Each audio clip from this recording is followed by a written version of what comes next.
Assalamualaikum warahmatullahi wabarakatuh. Halo semuanya. Perkenalkan, nama saya David Wijayanto dengan nomor NPM 25032010078. Saya merupakan mahasiswa dari Paralel B, dan pada kesempatan kali ini saya akan memaparkan tentang proyek yang diberikan oleh dosen pengampu saya di mata kuliah Fisika Dasar 1, yakni Bapak Nailul Hasan. Nah, pada proyek kali ini saya atau kita disuruh atau di, dipaparkan untuk menganalisis gerak dan energi dari sistem partikel itu sendiri, yang dimana sudah kita pelajari sebelumnya. Nah, untuk merecall tentang gerak dan energi pada sistem partikel, saya mau menjelaskan tentang definisi singkat dari energi sistem partikel itu sendiri, yang merupakan partikel bergerak yang menggunakan energi kinetik dan bagaimana energi potensial yang dapat saling berhubungan bergantung pada posisinya, serta bagaimana total energi sistem yang dimana energi kinetik dan energi potensial diubah oleh gayanya yang bekerja. Nah, dengan begini energi energi pada sistem partikel itu sangat dipengaruhi oleh energi kinetik dan energi potensial. Nah, untuk tujuan dari proyek ini yakni untuk kita menganalisis sistem benda bergerak di bawah pengaruh gaya dengan memperhatikan yang nomor pertama yakni kinematika yang tersusun dari posisi, kecepatan, dan percepatan. Yang kedua, gaya dan hukum Newton. Yang ketiga, energi, kinetik, dan potensial. Yang keempat, momentum dan tumbukan. Dan yang terakhir atau yang kelima merupakan konversi energi. Nah, pada proyek kali ini akan kita simulasikan di software Excel untuk menampilkan grafik perhitungan numerik dan analisis perilaku sistem yang sudah dibuat dan yang bekerja di dalamnya.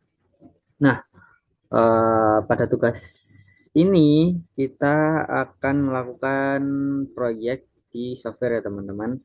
Kali ini kita sudah berada dalam software Excel yang dimana software Excel ini pada file ini saya sudah melakukan yang namanya melakukan proyek yang sudah disuruh oleh Bapak Nailul itu sendiri, yakni untuk yang pertama kita harus membuat variabel atau menentukan variabel dengan nilai yang berbeda-beda. Nah, pada tugas kali ini itu nilai dari variabel X, Y, dan seterusnya itu berbeda-beda dari setiap mahasiswa. Jadi, misal saya dengan nomor NPM sekian dengan NPM sekian itu beda beda nilai variabel ya teman-teman. Jadi kebetulan untuk variabel yang saya miliki sendiri itu tiga angka variabel di belakang, ada 0, 7, dan 8. Nah, untuk nilai dari variabel X, Y, dan Z merupakan representatif atau implementasi dari nilai variabel yang saya miliki, yakni 0, 7, 7, dan 8. Nah, untuk nilai A sendiri itu merupakan nilai X, yakni 0, ditambah dengan 1. Ditambah dengan 1, benar. Jadi hasilnya adalah 1. Nah, untuk nilai B sendiri, yakni nilai Y, yakni 7, ditambah dengan 2, yang menghasilkan menjadi 9. Begitu pula dengan nilai C, nilai Z ditambah 8, yakni menjadi 11. Begitu teman-teman. Jadi untuk selanjutnya, setelah kita mendapatkan nilai dari variabel masing-masing X, Y, Z hingga A dan B serta C, kita harus me kita harus menentukan parameter-parameter yang sudah diberikan oleh Bapak Nailul untuk kita mengkalkulasi sebuah elastisitas dan menentukan grafik. Nah, pertama-tama kita harus mendapatkan parameter sendiri atau mengetahui parameter sistem itu sendiri. Nah, pada parameter kali ini tuh ada cukup banyak ya, mulai dari massa benda satu, massa benda dua, sudut bidang, koefisien gerak, tinggi awal benda, kecepatan awal, waktu simulasi total, koefisien restitusi, percepatan gravitasi, selisih waktu, panjang lintasan maksimum. Nah, di setiap parameter ini itu memiliki nilai, satuan, dan keterangan yang berbeda-beda. Tentu saja hal ini eh, apa ya, berhubungan dan parameter atau nilai-nilai yang akan dipakai untuk kita menghitung atau mengkalkulasi sebuah elastisitas begitu teman-teman. Jadi untuk nilainya sendiri itu berbeda-beda ya. Nah, contohnya pada massa benda satu itu memiliki dua pada kolom tabel ini. Hal ini dikarenakan dari massa benda satu merupakan A ditambah satu sesuai pada rumus ya. A ditambah dengan satu, nilai A merupakan satu dan ditambah satu merupakan dua. Begitu pula massa benda dua, yakni nilai B ditambah dengan satu, di mana B merupakan 9 dan ditambah satu menjadi 10. Sudut nilai dari sudut bidang itu sendiri juga 25,500. Pada tabel kali ini atau bahkan kali ini kita akan menunjukkan kalkulasi yang sudah saya lakukan dengan memasukkan sebuah rumus yang sudah diberikan, yakni rumus dari kalkulasi elastisitas sempurna ke dalam ini. Dan disclaimer juga, di sini sangat banyak sekali untuk jumlah hitungannya, dan ini juga dikarenakan tugas yang diberikan itu merupakan apa ya, tugasnya itu disuruh untuk mulai dari 0,01 sekon. Jadi hal ini mempengaruhi dari waktu itu sendiri, yang dimana akan sangat berkelanjutan apabila benda itu hingga berhenti. Nah, kebetulan dengan data yang saya miliki atau dengan parameter dan nilai dari variabel yang saya miliki itu sendiri itu dengan ujungnya yakni 11 sekon hingga benda itu diam gitu teman-teman. Jadi ini rentetan merupakan apa ya? Rentetan dari perhitungan setiap milisekon yang apa ya? Yang dihitung untuk kita melihat berapa saja di sini apa ya, uh, output atau energi dan lain sebagainya ini terlihat dari grafik. Nah, hal ini akan menunjukkan atau yang akan membantu uh, untuk memperlihatkan sebuah grafik untuk merepresentasikan dari hitungan atau kalkulasi yang sudah kita lakukan saat ini. Sama dengan kalkulasi elastisitas sempurna, di sini merupakan kalkulasi tidak elastis, yang dimana ini juga sama dengan kita memasukkan T mulai dari 0, terus habis itu 0,01 sekon hingga ini terjadinya tumbukan, lalu hingga berhentinya kedua benda yang setelah tumbukan tersebut. Terus ya sama ya di 11 sekon. Nah, setelah kita melakukan kalkulasi dengan sebanyak itu, kita menggenerate dari kalkulasi atau perhitungan yang sudah kita punyai di dalam grafik. Nah, yang dimana grafik ini akan menjadi penentu kita untuk menganalisa dari perhitungan kalkulasi kita itu grafiknya itu gimana, atau gimana sih kayak perubahan dari awal benda itu bergerak dari kecepatan awal hingga akhir waktu itu apa benda itu berhenti gitu teman-teman.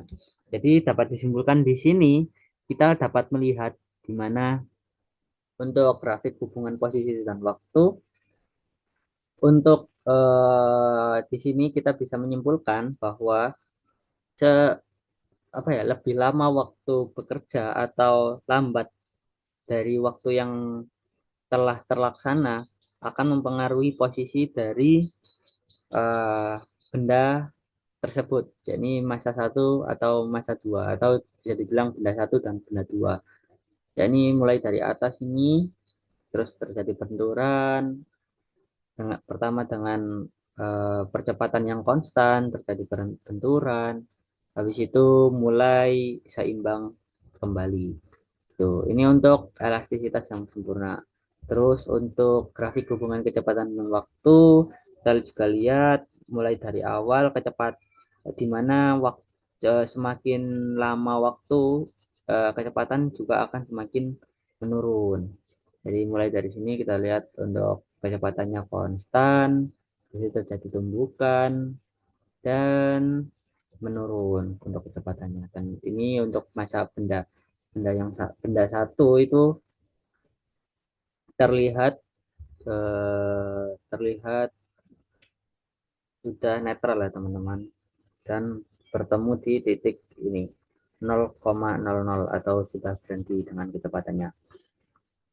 Selanjutnya untuk grafik hubungan energi dan waktu ini terdapat sama kurang lebih ya dengan lambatnya lawan waktu. Kita dapat menyimpulkan energi juga bisa dapat melambat mulai dari atas pergerakan energi menurun sampai hingga terjadinya tumbukan naik lagi sempat terus habis itu turun lagi ya gitu pula. Dan yang terakhir merupakan grafik hubungan momentum dan waktu dari kalkulasi elastisitas sempurna. Yani di sini kita dapat melihat momentum dari waktu yang tersedia dari mulai dari 1 sekon itu momentumnya mulai ke atas, habis itu 1,9,9 sekon itu menurun lagi, naik lagi beberapa dengan momentum hitungan 5 dan turun lagi sebanyak di -20 nilainya dan naik lagi dengan waktu 5,990 sekon ya teman-teman. Jadi begitu kan bahwa konsep dasar kinematika, gaya, energi, dan momentum saling berkaitan dalam menjelaskan dinamika gerak benda. Pada kondisi pembukaan elastisi sempurna, energi mekanik total sistem hampir terjaga dan benda saling memantul dengan kecepatan yang sesuai dengan hukum kekekalan energi dan momentum. Sementara itu, pada tumbukan tidak elastis, sebagian energi kinetik berubah menjadi energi lain, seperti panas dan atau deformasi, dan lain sebagainya. Nah, ini juga terdapat hasil simulasi yang menunjukkan bahwa sudut bidang miring berpengaruh terhadap percepatan dan kecepatan benda, di mana sudut yang lebih besar meningkatkan komponen gaya gravitasi sepanjang bidang.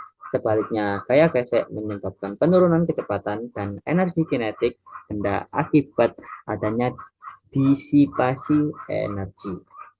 Oke, mungkin segitu saja untuk presentasi atau pemaparan yang saya lakukan untuk proyek fisika pada kali ini. Saya berterima kasih juga sebelumnya kepada Bapak Nailul selaku dosen pengampu pada mata kuliah fisika dasar di paralel B, dan saya juga memohon maaf apabila selama saya memaparkan masih terdapat kekurangan yang sangat banyak atau salah patah kata yang saya ambil atau yang saya ucapkan. Mungkin segitu saja berakhirnya pemaparan kali ini. Semoga kita dilimpahkan rezeki yang barokah dan ilmu yang bermanfaat. Saya David Wijayanto dari kelas atau paralel B mengucapkan terima kasih sebanyak-banyaknya. Wassalamualaikum warahmatullahi wabarakatuh. Cia.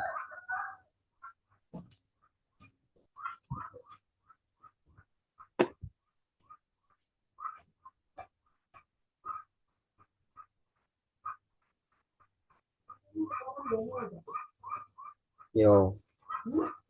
Oh, oh. Iya.